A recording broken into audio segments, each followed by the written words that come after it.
This is Frank Islam, Chairman and CEO of FY Investment Group and your host of Washington Current Review, where we interview leading voices from business and politics that impact you, the viewer.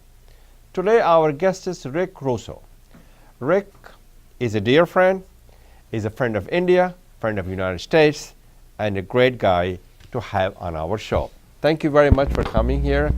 So tell us a little bit about yourself, and then I want to talk to you about this Wadhwani chair. What do you do, and why is that important? So my background is I went to school studying Russian studies. I thought international business would be a whole lot of fun. Out in a small college in West Michigan called Grand Valley. Actually, it's a pretty large college, but nobody's really heard of it. Came to Washington to find my fortune on Russian studies. And at the time, in '98, Russia had a collapsing economy.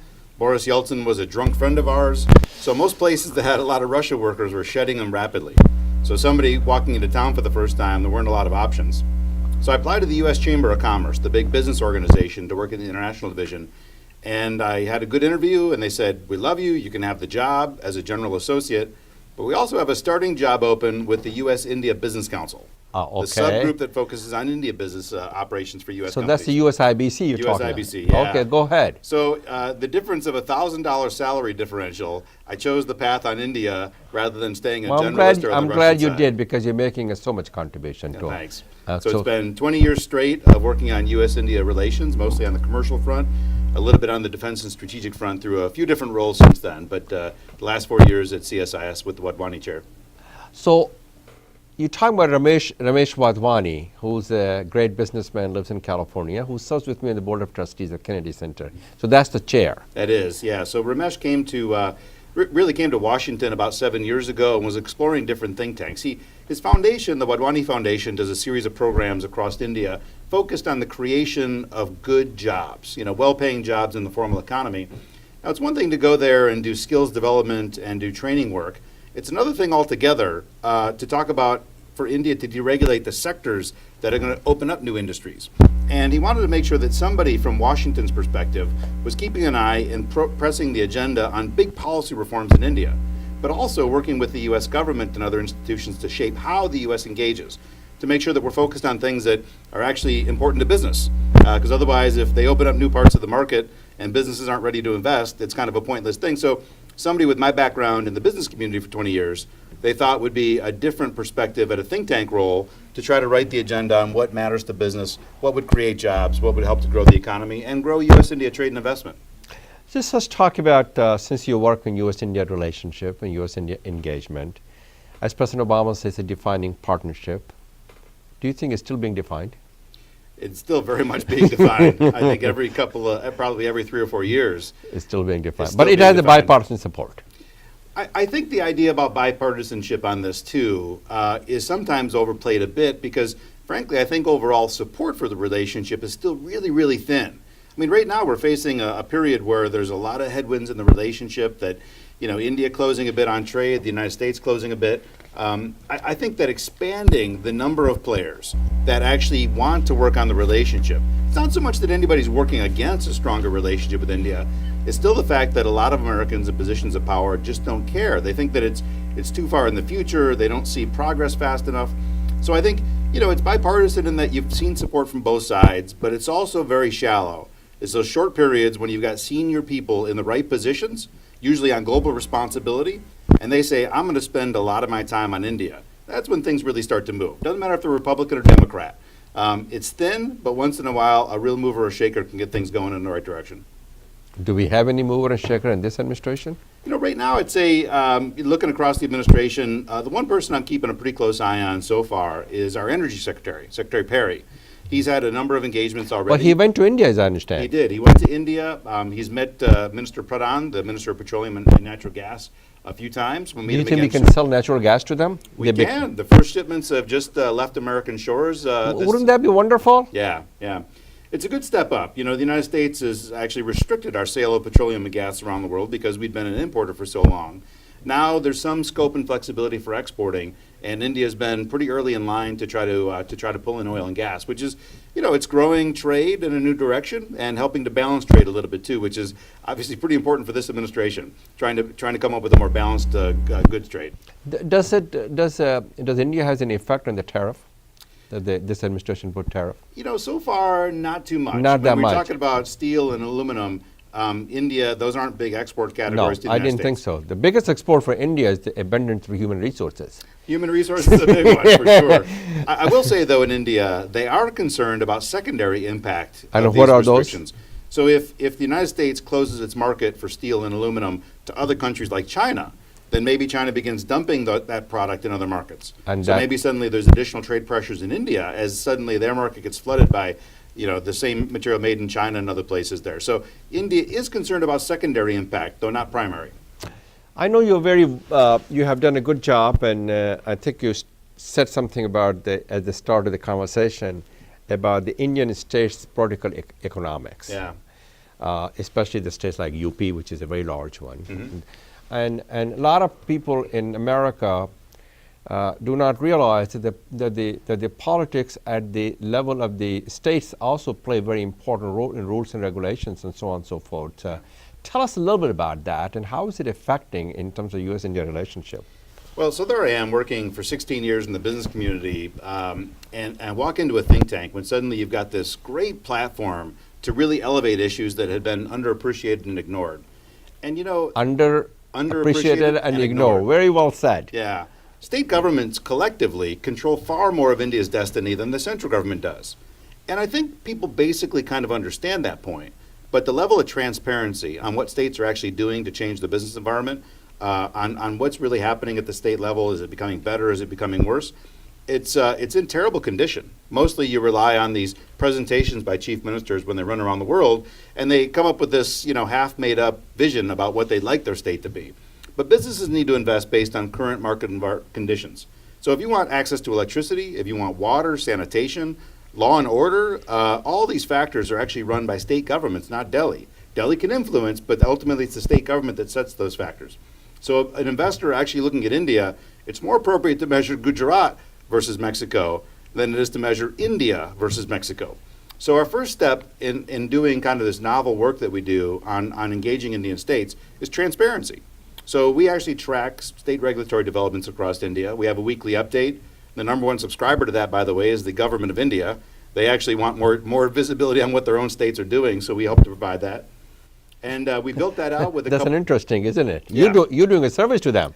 Big time. I mean, I remember the former power minister, Piyush Goyal, the first time that I met with him, he held up our most recent edition of the States Weekly and said, "You're this guy? You're the guy that writes this newsletter?" So how that's good to hear. do we make this relationship for Americans to understand that the state does play a very crucial and important role in business? Yeah, well, I think businesses, once they get close enough and they're looking at actually making an investment, they start to understand that. So I think, but the question is, how do you get this information? Because I will say, like at a think tank, the people that follow think tanks most closely would be journalists, it would be government, it would be other people that are involved in public policy, not only business, not always business.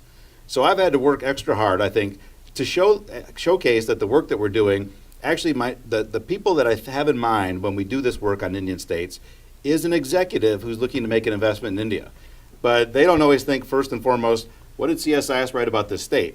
I need to go find them. So it's a lot of work, a lot of boot leather out there to go out and find the people that should be reading this. I want to talk a little bit about, do you believe the India diaspora provides a substantial resource, are uniquely positioned to help the U.S.-India relationship to take to the next height? They are, and we've seen it in so many ways. Well, U.S.-India nuclear deal, they play a very important role. Huge role. I mean, even going back to my first experience, right? So I came on the India platform just after the nuclear test back in 1998.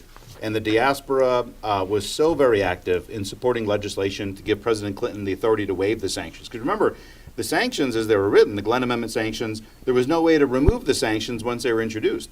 So first and foremost was the lobbying activity to try to give the president the authority to waive the sanctions. And in 1998, just on the backs of nuclear tests, there were a lot of opponents to this idea about normalizing relations so soon after the nuclear tests. Then you saw just a few years later, amazingly fast, we're on the verge of sharing civilian nuclear technology. And there the lobbying effort became, I think, very, very large and robust again. So I think those times when you've had a single pivotal vote something that was historic and groundbreaking. The diaspora has definitely been there in those times of incredible opportunity. So they can help India to achieve its fullest potential in some other areas as well. Skill developments, creating a job, creating companies, educations, healthcare, and they can advance those relationships in those areas as well. Could you shed some light on those? Well, you see a ton of work that I think a lot of individual philanthropists such as yourself have been doing exactly in this space. But there are other areas that I think the diaspora has moved into also that I think can provide, I think, a bigger platform for those kind of changes. So you see a number of members of the diaspora that have been, for instance, whispering in their own governor's ear, you need to think about building Indiana's relationship or Texas's relationship with India. And actually, because right now it's been very capital focused, DC and Delhi. And if you start getting state governments to begin to talk to each other, there are incredible opportunities for trade, investment, technical support, things like that. And we talk about education. I mean, so much of education in both countries is run by governments to some extent. They can bring university presidents with them. That can open up the door for a different funnel. That's a good way to put it. You said you very well. What do you think of this administration's in terms of the U.S.-India policy? It has been continuing the Obama's policy. There's a lot of changes. I think they got out of the gates with more continuity than I think a lot of us had expected, because so many other relationships were really torn asunder in the early days.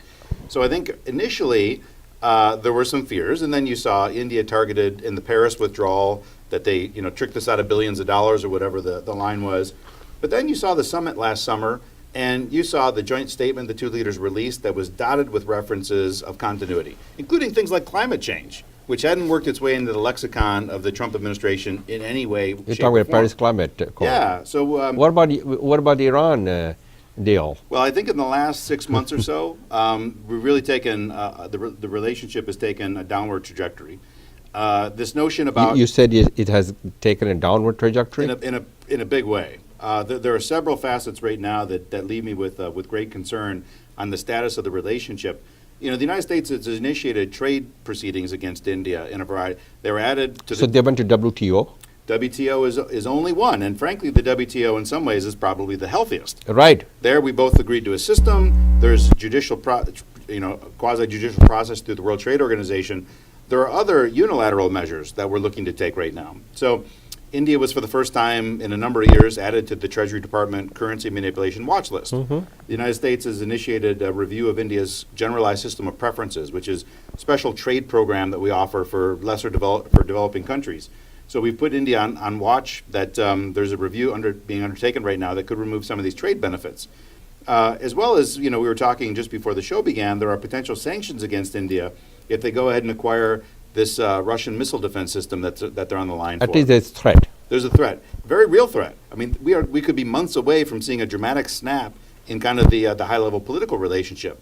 The legislation countering America's adversaries through trade, CATSA, the way the legislation is written, unless Russia shows that it is demonstrably reducing cyber crimes against the United States and such. So if India buys the system and the sanctions bill is Do you think India will buy the system? Well, Modi just visited Russia. Yeah. He visits a lot of other countries as well. But his line on the way out he said specifically that we will not let other countries determine our relationships.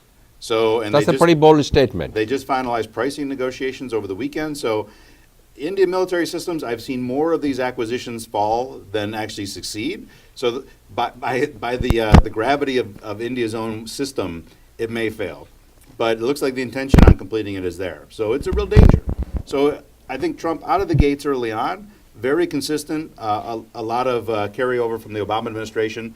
The last 6 months or so, though, some of these trade concerns and everything are really kind of dragging us down. Yes, it is. And with Iran and Russia sanctions looming overhead, it could get a lot worse. I want to shift the gears to talk about U.S.-India relationship in terms of economy, defense, intelligence sharing, and security. Yeah. Well, there I think we've got a lot more progress that's taken place in recent years. Really, a lot of it began, I think, once under Obama administrations. Under Obama, but more so with the transition in India, with Modi coming to office. I think Modi and most of his top foreign policy advisors recognizing the real and actually near-term threat that China poses on India's own ability to kind of move around and operate even in the Indian Ocean. So they need to contain China. They need to find a way to at least represent their own interests more strongly. Contain China, that sometimes is kind of overdone. You want to contain China's dangerous behavior. But to contain like the good things that they're doing, if China does decide to more meaningfully contribute to regional security, the fact that China trade and investment actually was, a pretty good bulwark of stability during the financial crisis. So you don't want to contain the good things that China does, but certainly its aggressive behavior that we're seeing increasing, that you definitely want to contain. India, neither quantitatively nor qualitatively has a military advantage against China if things would happen to escalate. The United States, we may not be able to contribute quantitatively, not the size of armaments, but qualitatively, the United States still has the world's top military equipment. So if we find better ways, part of this is India agreeing that they actually want to develop a strategy that aligns with U.S. interests in security for the region. Once we have a better idea about what India plans to do, then we've been more than willing to kind of open up technology approvals faster with India than we have with a lot of other countries. There are all kinds of novel programs the United States had started. For instance, we have a India Rapid Reaction Cell at the Pentagon, a team whose only job every day they wake up is expediting technology transfer to India. No other country in the world has a dedicated team like that. We've created these technology transfer programs called the Defense Technology and Trade Initiative. So we're creating a lot of novel stuff. So we realize India probably never going to have a treaty alliance per se, but we've got so much shared interests that we're finding new and novel ways to deepen the defense and security partnership. And that's mostly been maintained in the Trump administration, at least on paper. So so those are the obstacles. Yeah. What are the opportunities between the U.S.-India relationship? Well, I think anytime you look at a market of that size and that's growing at 7%, especially the middle class. Middle class is growing steadily. Yeah. So they will be the great, we can sell a lot of products and services to them. That's right. So you have the basic opportunities that's going to be there with aligning with the world's fastest large economy in the world. The more exciting stuff, though, is a lot of companies that I talk to, they're thinking right now deeply about whether India can become a pivot point for them globally. So a company that maybe is involved in oil and gas and thinking, should we do more renewables? You may not want to start that in a market like the United States where you've already got an established presence and reputation, but instead if you're going to invest in a big new place for the first time, maybe that's the place that you look at doing something different. One great example, recently, Walmart concluding this agreement to acquire Flipkart. Walmart we think of as a brick and mortar company, but in India, they've got a small presence in cash and carry stores. But it looks like right away, the bigger presence for Walmart is going to be electronic commerce competing with Amazon. So that to me also is another one of the great attractors of the Indian market is for companies that want to try something new. And not every American company is good at trying new stuff. But if you have the stomach and courage to do it, India is a great new place to kind of go into because most of what you're going to see in India 20 years from now isn't even built yet. So That's anybody can go true. in and do incredible new things and try new stuff, and you're going to have a place that they like America, they like American goods, American companies, they need a few jobs. I mean, it's a great complementarity. They need to create a lot of jobs. Got to create a lot Some of of jobs. the jobs are going to go away. Yeah. For example, the help desk, the IT, and all those things. And some of the job they have, it's going to go away. Thank you very much, Rick, for your leadership. Thank you for all you do to advance the relationship between the two largest and the oldest democracy in the world. Yeah, of course. Those are the value that binds us together. Yeah. This is Frank Islam wishing you a great week, and thank you for watching.